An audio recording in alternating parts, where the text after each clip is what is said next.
मैं हूं आलिया। आप देख रहे हैं ब्रेकिंग बैरियर्स। आप सबको अपने प्रोग्राम में वेलकम करती हूं। जंग का आगाज हो चुका है, खेल शुरू हो चुका है और तबले जंग बज चुका है। और ये तबले जंग है लॉन्ग मार्च। लॉन्ग मार्च की गेम अब तक कहां पर पहुंची है? इमरान खान कितने लोगों को निकाल पाए हैं?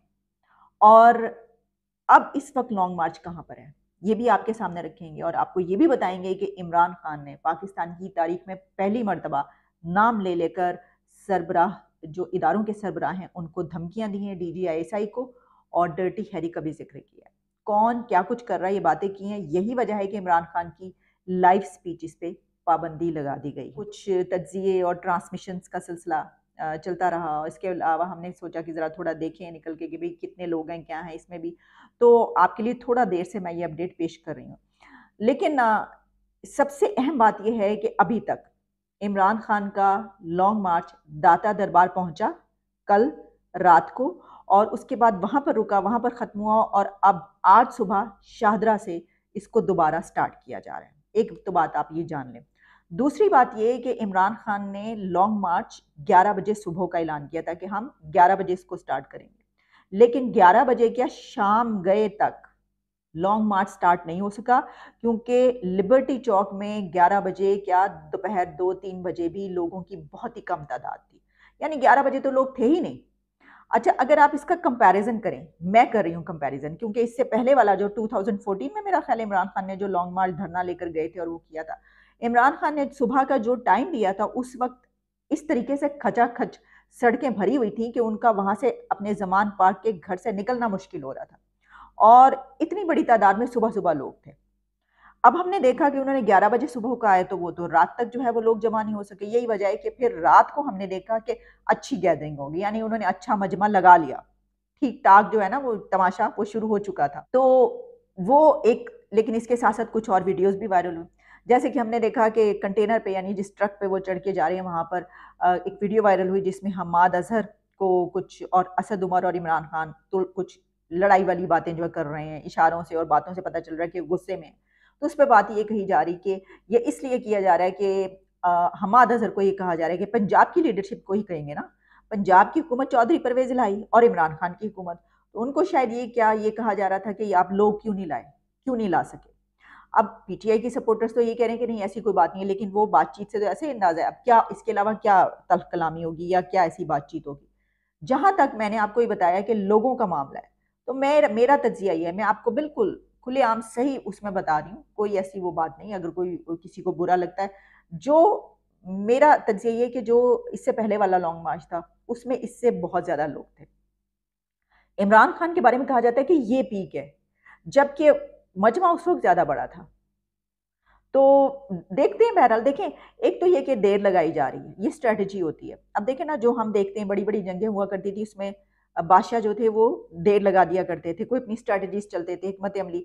उसकी वजह ये होती थी कि साथ वाली रियासतों के राजे महाराजे जो हैं वो अपनी अपनी फौजें लेकर आ जाए उनकी मदद के लिए दुश्मन के खिलाफ। यहाँ पर भी इसी तरीके से, वैसे भी मैं आपको पहले कह चुकी कि इमरान खान की हिकमत अमली जो है वो जंगी हिकमत अमली होती है, उसी तरीके से आगे चलते हैं।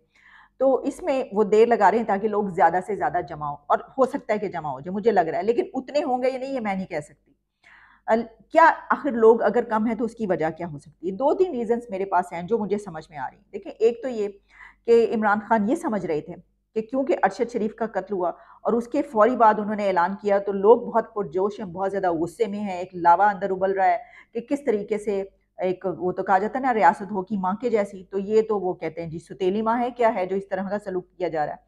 तो उस पे लोग बड़े उबल रहे हैं। तो वो जिस तरह के हमने देखा कि उनके जो आखिरी उस पे लेकर के जनाजा, जब तो लोगों के क्या सूरत हाल थी, तो यही वजह है कि उन्होंने फौरी ऐलान किया। अच्छा, इससे पहले अगर आप देखें तो कुछ दिन पहले तक इमरान खान का लॉन्ग मार्च डामाडोल था। वो बार बार कह रहे थे कि मैं ऐलान करूंगा, लेकिन फिर क्या होता था, वो ऐलान वो नहीं करते थे उसका। इससे लगता था कि उनके पास या तो नंबर गेम पूरी नहीं है, या वो समझ रहे हैं कि नहीं अभी मैं नहीं कर सकता। तो हम बार बार ये आपको कहते हैं वो दीवार से लग चुके हैं, उनके पास कोई ऑप्शन नहीं बचा। लेकिन इस कत्ल के बाद उन्होंने फौरी तौर पर ऐलान किया। यही वजह है कि उनके ऊपर तनकीद की जा रही है कि वो इस कत्ल को इस्तेमाल कर रहे हैं। वो तो खैर इस्तेमाल कर पाएंगे या नहीं। ये देखिए, एक तो ये है इसका एंगल कि जो उन्होंने लिया, लेकिन इसका एक और एंगल भी है। क्या उन्होंने उसके बारे में सोचा? वो ये है कि ये एक इतना बड़ा कत्ल है कि जो लोग अपने बच्चों को भेजते हैं ये इमरान खान के लिए, हो सकता है उसमें से बड़ी तादाद ये कहे कि नहीं, वो अपने बेटों के साथ ऐसा नहीं करवाना चाहते, तो रोका जा रहा हो या लोग डर गए हों। ये बात तो है अपनी जगह पर। और इससे पहले जो इमरान खान खुद कहते हैं अपने कि जी नंगा करके मारा है आज़म स्वाति को, शहबाज गिल को, दोबारा से उन्होंने कहा। अच्छा, उन्होंने जो तो मेरा मैं समझती हूँ कि हो सकता है कि इस वजह से कुछ कमी आई हो, या हो सकता है वो समझ रहे हैं कि इस वजह से ज़्यादा लोग होंगे, मुझे तो ऐसा नज़र नहीं आ रहा। और चौधरी परवेज़ इलाही साहब से पूछना चाहिए कि तुसी रल गए हो दुश्मन नाल, की हो की गया है कि भाई चौधरी साहब कहाँ हैं लोग? पूछे ज़रा उनसे, आप कहाँ फिरते फिर रहे हैं जनाब, लंदन इधर-उधर, इधर आप क्या कर रहे थे जो आपने लोग जमा नहीं किए? क्योंकि अगर 11 बजे था तो भाई आपके वैसे ही होना चाहिए था जैसे पहले हुआ करता था, वैसा नहीं है। अब हम बात करेंगे इमरान खान ने जो खुलेआम, सरेआम खड़े होके कंटेनर पे, ट्रक पे धमकियां दी हैं, आज तक पाकिस्तान की तारीख में शायद इस तरीके से धमकियां नहीं दी गई। उन्होंने ये कहा कि डीजीआई से का नाम ले लेके कान खोल कर सुन लो, मैं जो ये बात कर रहा हूँ और तुम लोग जो कर चुके हो बहुत कर लिया, और अब ये सारी बातें वो की उन्होंने। फिर उन्होंने डर्टी हैरी का जिक्र किया। पहले वो कहा करते थे मिस्टर वाई, पंजाब में जो एक मिस्टर वाई को अपॉइंट किया, मिस्टर एक्स, लेकिन अब उन्होंने उनके नाम लिए। उन्होंने कहा मेजर फैसल और सेक्टर कमांडर फ़हीम, उनके नाम लिए कि ये लोगों को, हमारे लोगों को पकड़ पकड़ के मार रहे हैं, ये तशद्दुद कर रहे हैं। तो इसका मतलब है कि पुलिस पकड़ के इनको दे देती है, और वो यानी वो ये कह रहे हैं कि एजेंसीज जो हैं वो अपने ही लोगों को, रियासत अपने ही लोगों को ऐसे मार रही है और पकड़ के तशद्दुद कर रही है। ये बातें उन्होंने बिल्कुल कही हैं सरेआम। यही वजह है कि उसके बाद हुआ क्या? उसके बाद ये हुआ है कि उनकी लाइव स्पीच पे पाबंदी लग गई है, यानी कि कोई भी टेलीविजन चैनल अब उनकी लाइव स्पीच नहीं चला सकता। तो अगर लाइव स्पीच नहीं चलाएगा तो इसका मतलब क्या है? इसका मतलब ये है कि चैनल उनकी स्पीच चलाने से पहले उसको कट करेगा, उसको सेंसर करेगा, ऐसे ही होगा। लेकिन देखते हैं कि ये मामला किस तरफ जाता है, क्योंकि इस पे पीटीआई वाले बहुत इस पे नाराज़ हैं, और वो ये कह रहे हैं कि खुल के खेलें, खुल के खुद भी खेलें और हमें भी खेलने दें। अगर खुद खुल के खेल रहे हैं तो फिर हमारी भी पाबंदियां हमसे उठा दें। तो देखिए, अब जंग, मोहब्बत और जंग में हर कुछ जायज़ है कहा जाता है। तो अगर तो दोनों के लिए मोहब्बत और जंग है तो अपनी-अपनी स्ट्रैटेजीज़ हैं। ठीक है जनाब, अब ये तो इस तरह तो होता है इस तरह के कामों में। क्यों उदास फिरते हो सर्दियों की शामों में? तो हमें ये लग रहा है कि हम देखेंगे आइंदा आने वाली सर्दियों की शामों में उदास कौन फिरेगा। ठीक है? वो खान साहब होंगे या उनके दुश्मन होंगे। बात ये भी याद रखिएगा कि लॉन्ग मार्च एक स्ट्रॉन्ग नर्व की गेम है। यानी आपने सुना होगा कि जी चाइना में एक मार्च हुआ था, माओ ज़ेडुंग की वो सियासत की बातें की जाती थी, और भी दुनिया में कुछ ऐसे मार्चेज़ हुए, लेकिन उनके ऊपर आपको पैसा चाहिए होता है, आपको अपने लोगों के अंदर स्ट्रेंथ चाहिए होती है, आपको उनकी ट्रेनिंग, तरबियत चाहिए होती है।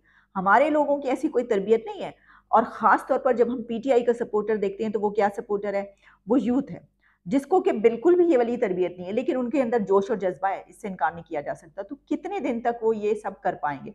फिर इसके ऊपर जो पैसा खर्च होता है, ये भी एक सवाल उठाया जा रहा है कि इतना पैसा कहाँ से आ रहा है, ये कहाँ से आएगा, इमरान खान कैसे लगाएंगे? क्योंकि आप लाखों लोग लेकर जब चलते हैं तो ये वो चीज़ नहीं है कि आप जलसे में बुलाया और आपको कुछ नहीं करना, बस जलसे के इंतजाम किए और सब लोग देख के चले गए। वहाँ पे आपके साथ जो लोग जा रहे हैं उनको आपने किस जगह ठहराना है, उनके खाने पीने का क्या इंतजाम करना है, जितने दिन तक आपने कहाँ पर बैठना है, आपने कहाँ कहाँ से गुजर कर जाना है, उनके पास क्या ट्रांसपोर्ट है, इसके ऊपर बड़ा पैसा चाहिए।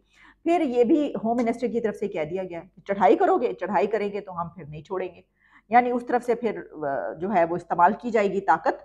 और एक और बात ये कही जा रही है कि आहिस्ता आहिस्ता लोग ज़्यादा होते जाएंगे, जैसा कि मैंने बताया। तो उसमें खदशा ये है कि ऐसे ग्रोह भी शामिल हो सकते हैं, जत्थे के जो इस तरह के कार्रवाइयाँ करें कि जो जिसकी वजह से नुकसान हो। और फिर एक और बात ये कही गई है कि दहशतगर्दी का भी खतरा है, यानी कि तालिबान मालबान या इस तरह का हमला होने का खतरा। अब देखें, एक तो ये कि इस तरह की जानबूझ के भी हुकूमतें ऐसा करती हैं कि वो धमकियाँ दे देती हैं कि भी ये हो जाएगा ताकि तितर बितर हो जाएं, ज़्यादा वो ना करें, लोग डर के मारे ना आए। लेकिन हमारे यहाँ तो ऐसा होता भी है। कारसाज का आपको सानिया याद है, बेनज़ीर भुट्टो के उसमें कितनी मरतबा धमाके हुए, तो ये तो कोई नई बात नहीं है।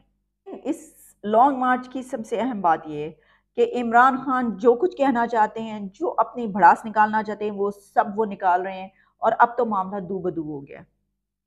ऐसे तो पहले भी फेस टू फेस ही था, वो न्यूट्रल जानवर ये सब जो कहते थे वो भी, लेकिन अब क्योंकि डीजे ऐसा एक प्रेस कॉन्फ्रेंस ऐसी कर दी है, जिसके ऊपर ठीक है वो तो उसको कैसे देखा जा रहा है अपनी कि जी पूरी दुनिया में कभी किसी ने ऐसी प्रेस कॉन्फ्रेंस की है, ये क्या हो क्या गया, ये ऐसे कर दिया।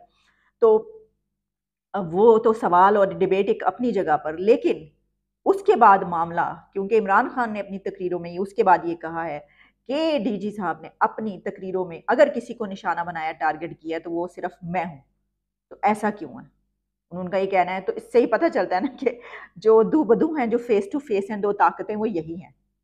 बाकी पॉलिटिकल पार्टीज इस वक्त इसमें नहीं है शामिल, इस लड़ाई में, इस जंग में। जंग जो है इस वक्त, वो उसमें दो फरीक है और वो दो फरीक नजर आ रहे हैं। अगर कोई तीसरा फरीक है जो कि दीगर पॉलिटिकल पार्टीज या हुकूमत है, तो वो इस वक्त इस तरीके से वो साइड पर है, उनके और काम है, यानी ये कि वो और तरीके से इसको लेकर चल रही हैं। लेकिन इस वक्त face to face Imran Khan और उनके सामने उनके ओपोनेंट स्टैब्लिशमेंट है।